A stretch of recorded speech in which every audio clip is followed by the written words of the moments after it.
जय श्री राम। अन्य देवताओं के समान भगवान श्री गणेश ने भी कई अवतार लिए और असुरों का सर्वनाश किया।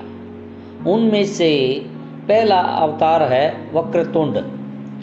वक्रतुंड का अवतार राक्षस मत्सरासुर के दमन के लिए हुआ था। मत्सरासुर शिव भक्त था और उसने शिव की उपासना करके वरदान पा लिया था कि उसे किसी से भय नहीं रहेगा। मत्सरासुर ने देवगुरु शुक्राचार्य की आज्ञा से देवताओं को प्रताड़ित करना शुरू कर दिया। उसके दो पुत्र भी थे, सुंदर प्रिय और विषय प्रिय। ये दोनों ही बहुत अत्याचारी थे। सारे देवता शिव की शरण में पहुंच गए। शिव ने उन्हें आश्वासन दिया कि वे गणेश का आह्वान करें। गणपति वक्रतुंड अवतार लेकर आएंगे। देवताओं ने आराधना की और गणपति ने वक्रतुंड अवतार लिया। वक्रतुंड भगवान ने मत्सरासुर के दोनों पुत्रों का संहार किया और मत्सरासुर को भी पराजित किया। वहीं मत्सरासुर कालांतर में गणपति का भक्त हो गया।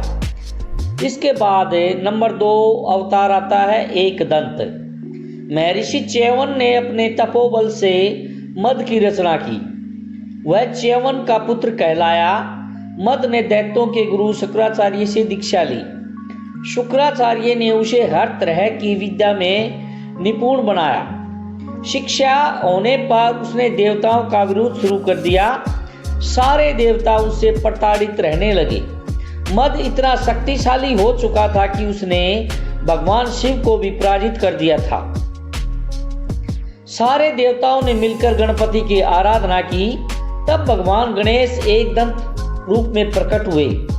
उनकी 4 भुजाएं थी, एक दांत था, पेट बड़ा था और उनका सिर हाथी के समान था। उनके हाथ में पास, परशु और एक खिला हुआ कमल था। एक दंत ने देवताओं को अभय वरदान दिया और मदासुर को युद्ध में पराजित किया।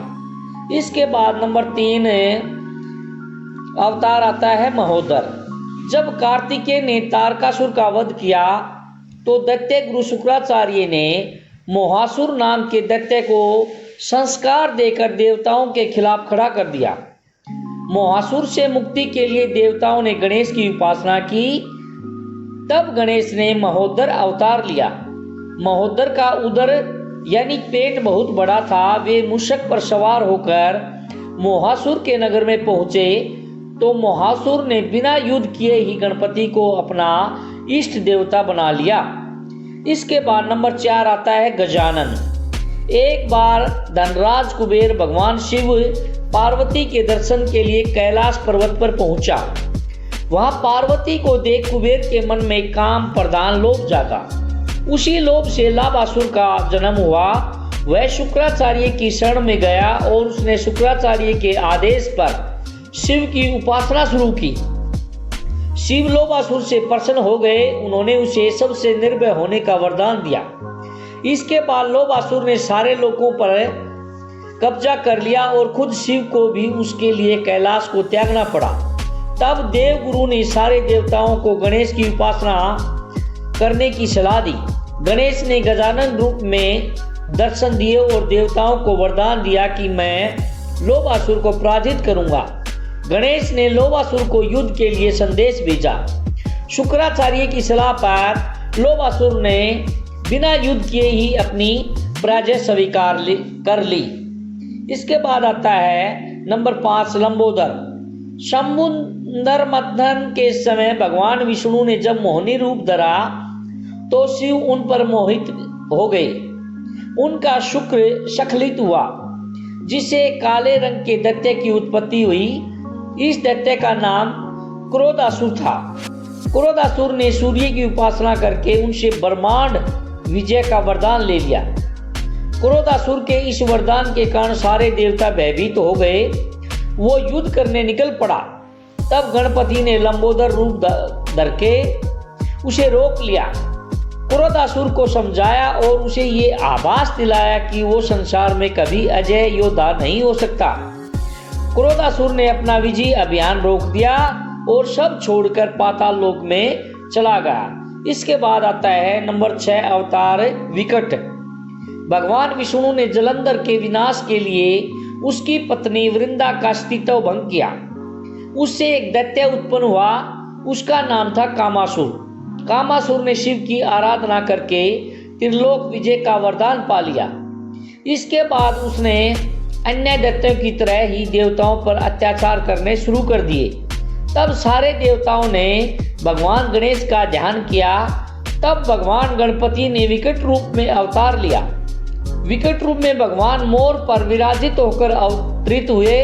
उन्होंने देवताओं को अभय वरदान देकर कामासुर को पराजित किया। इसके बाद नंबर 7 आता है विघ्नराज। एक बार पार्वती अपनी सखियों के साथ बातचीत के दौरान जोर से हंस पड़ी। उनकी हंसी से एक विशाल पुरुष की उत्पत्ति हुई। पार्वती ने उसका नाम मम अर्थात ममता रख दिया।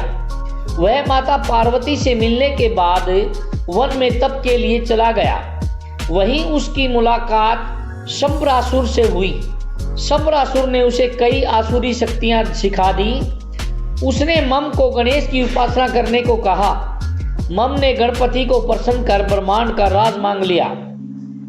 शंबर ने उसका विवाह अपनी पुत्री मोहिनी के साथ कर दिया।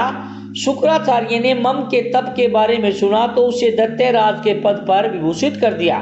ममासुर ने भी अत्याचार शुरू कर दिए और सारे देवताओं के बंदी बनाकर कारागार में डाल दिया।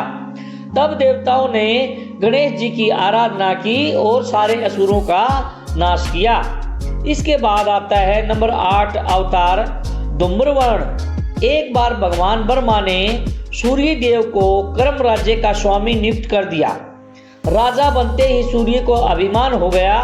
उन्हें एक बार छींक आ गई और उस छींक से एक दैत्य की उत्पत्ति हुई। उसका नाम था अहम। वो शुक्राचार्य के समीप गया और उन्हें गुरु बना लिया। वह अहम से अहंतासुर हो गया। उसने खुद का एक राज्य बसा लिया और भगवान गणेश को तप से प्रसन्न करके वरदान प्राप्त कर लिए। उसने भी बहुत अत्याचार और अनाचार फैलाया। तब गणेश ने धूम्रवर्ण के रूप में अवतार लिया। उनका वर्ण धुएं जैसा था। वे विकराल थे। उनके हाथ में भीषण पाश था जिससे बहुत ज्वालाएं निकलती हैं। धूम्रवर्ण ने अहंतासुर का पराभव किया और उसे युद्ध में हराकर अपनी भक्ति प्रदान की। जय श्री राम। अगर पोस्ट अच्छी लगे तो प्लीज़ सब्सक्राइब, लाइक और शेयर ज़रूर करिए।